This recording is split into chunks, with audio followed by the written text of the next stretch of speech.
sou José Luiz, professor da disciplina de Auditoria Fiscal da Faculdade São Francisco de Assis. Nossa aula de hoje é uma introdução à auditoria fiscal. A alta administração da entidade tem o dever de apresentar suas demonstrações contábeis e declarar os seus tributos de forma adequada e esclarecedora à opinião pública, especialmente para os seus investidores e para o governo, a fim de manter então os investidores investidos na empresa e prestar informações adequadas ao governo. Entretanto, os usuários dessas informações, eles desejam ter assegurada a veracidade dessas informações, especialmente no que tange a aspectos tributários que são utilizados então pela empresa. Nesse contexto, a atividade de auditoria fiscal caracteriza-se como um dos elementos fundamentais na extensão em que se traduz em sinônimo de confiabilidade essas informações que são prestadas pela entidade. Então, o auditor certifica a qualidade e a confiabilidade das informações prestadas pela empresa. Dessa forma, observa-se que todas as pessoas interessadas nessas informações desejam saber, em algum momento, se as práticas adoptadas pela empresa na área tributária estão ou não obedecendo então os padrões usuais de medição adotados tanto no âmbito legal quanto no moral e no ético.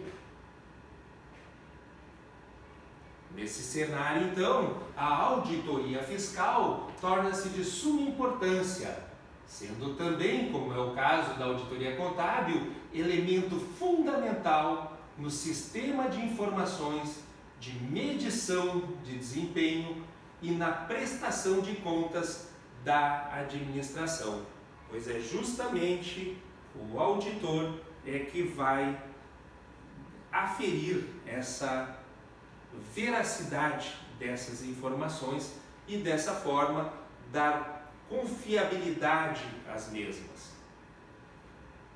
Assim, embora se entrelacem, é importante esclarecer que a função da auditoria fiscal não é a de substituir ou executar as tarefas atinentes à administração da empresa. É o administrador que deve promover a execução das tarefas, a fim de apresentar dados e informações precisas e observando todos os aspectos fiscais constantes da legislação. Então, quem executa as atividades é a administração. O auditor irá revisar, irá verificar se as informações prestadas pela administração condizem ou não com a realidade.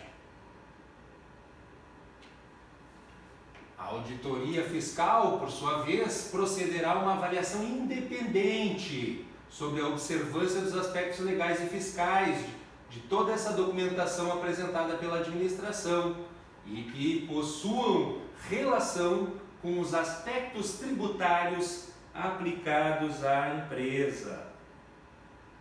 Dessa forma, não há como se interpretar que existam conflitos insolúveis, nem que o trabalho de um iniba o trabalho do outro, e muito menos afirmar que as funções elas sejam descartáveis entre si. Então, são duas funções diferentes. Um executa e o outro revisa para aí sim dar um parecer sobre a veracidade da informação ou não. O administrador é parte do sistema contábil e de controle interno. Portanto, seu julgamento, seu discernimento e estratégias são canalizadas para certos limites. Esses limites são justamente aqueles limites do interesse da empresa, né? E a avaliação independente será profissionalmente desenvolvida com técnicas e experiências do auditor independente. As atividades de auditoria fiscal, elas são bastante dinâmicas e estão em permanente mutação. Isso porque a legislação muda cotidianamente. Todo dia alguma modificação ocorreu, ou no âmbito municipal, estadual ou federal, em termos de tributos. Então ela está em permanente mutação e requer então maior atenção dos órgãos específicos ligados a essa área, especialmente então a área fiscal da empresa, visando padronizar e definir procedimentos, fortalecendo o sistema de auditoria e o fiscal, dando assim maior segurança para os investidores e para a própria empresa.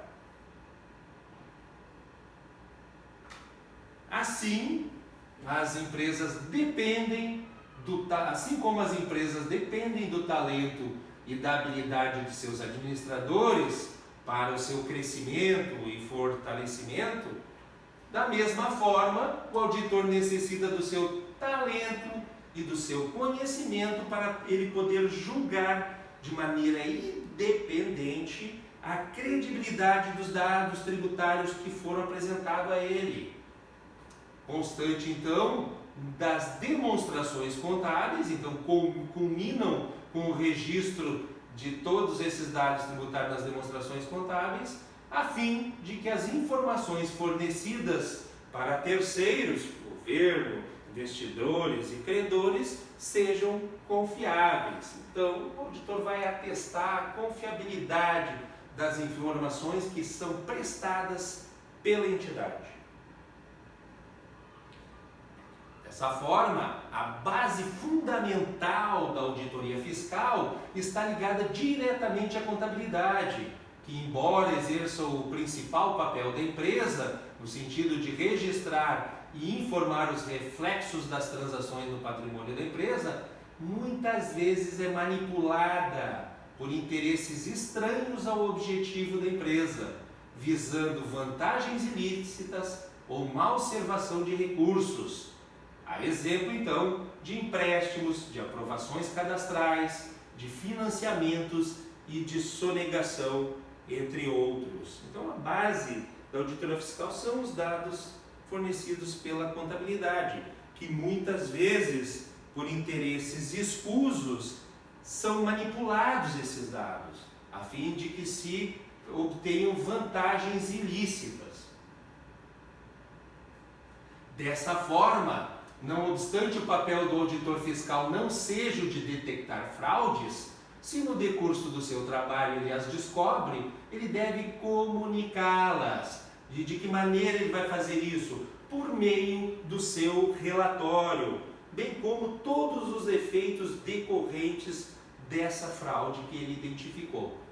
A atual conjuntura em que os empresários necessitam do maior número possível de informações claras e objetivas a respeito do seu desempenho, é que a auditoria fiscal, então, assume um papel de protagonista, um papel importante, auxiliando na escolha da melhor alternativa legal de se minimizar a carga tributária da empresa, entre tantas opções existentes, né? A empresa pode, dependendo do tipo de empresa, optar pela tributação pelo lucro real, poderá optar pela tributação pelo lucro presumido ou ainda se enquadrar no Simples Nacional.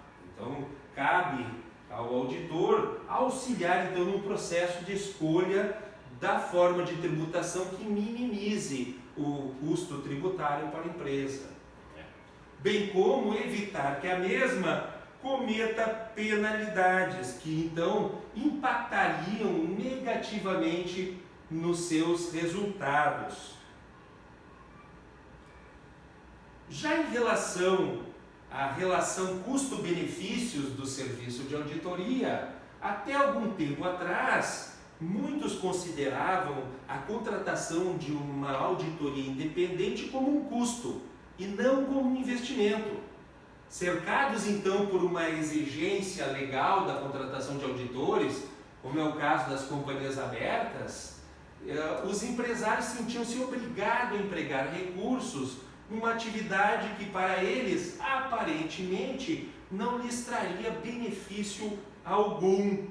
No entanto, há que se considerar que, não existindo uma informação confiável, os investidores eles vão direcionar seus investimentos para outras empresas, estando então fadada ao insucesso aquela empresa que não possuir suas demonstrações auditadas. Porque uma vez auditadas, elas passam a ser confiáveis, elas passam a ter credibilidade.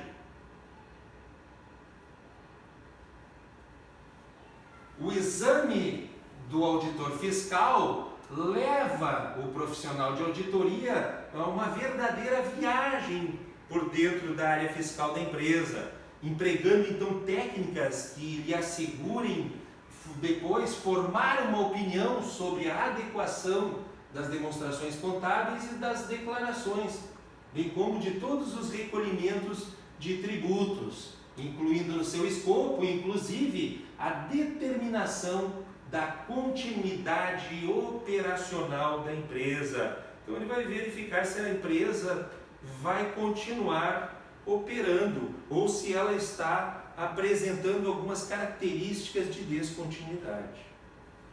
São trabalhos desenvolvidos nas diversas áreas fiscais da empresa: ICMS, na área de IPI, Imposto de Renda, COFINS, PIS, enfim, todos os tributos relativos à empresa que o auditor fiscal está desenvolvendo seu trabalho. Então, todo esse trabalho desenvolvido nessas diversas áreas fiscais da empresa permitem ao auditor opinar sobre a posição da empresa mediante, então, a apresentação de um parecer sobre as demonstrações contábeis, para, então, que essas demonstrações tenham fé pública. A responsabilidade desse trabalho de total independência atinge, inclusive, a possibilidade de um auditor responder solidariamente com os seus bens pessoais, no caso de ele causar prejuízos a terceiros, em razão da não correspondência dos números por ele certificados da sociedade auditada com a realidade. Então ele tem uma responsabilidade grande, o auditor fiscal, e que pode inclusive impactar em seus bens pessoais, já que a responsabilidade é solidária. Outro aspecto importante no que se refere ao auditor independente é o Código de Ética que rege seus trabalhos, na qual está prevista a confidencialidade sobre as informações obtidas durante o curso do trabalho. Então, o Código de Ética do auditor prevê a confiabilidade. Então, o auditor deve guardar para si essas informações que ele obteve durante os trabalhos. Assim, as informações não podem ser divulgadas sem a autorização expressa do contratante do serviço, exceto, naturalmente, o parecer, né? Sendo que o dever de manter a confidencialidade vai se manter, inclusive, após o encerramento do prazo de contratação profissional. Assim, ao se analisar assim panoramicamente o contexto, verifica-se que efetivamente a auditoria fiscal deixa de ser vista como um custo ou um mal necessário, passando a assumir um papel importante de instrumento de apoio à alta administração, aos investidores e também ao governo. Essa foi a nossa aula de hoje. Obrigado a todos e até a nossa próxima aula.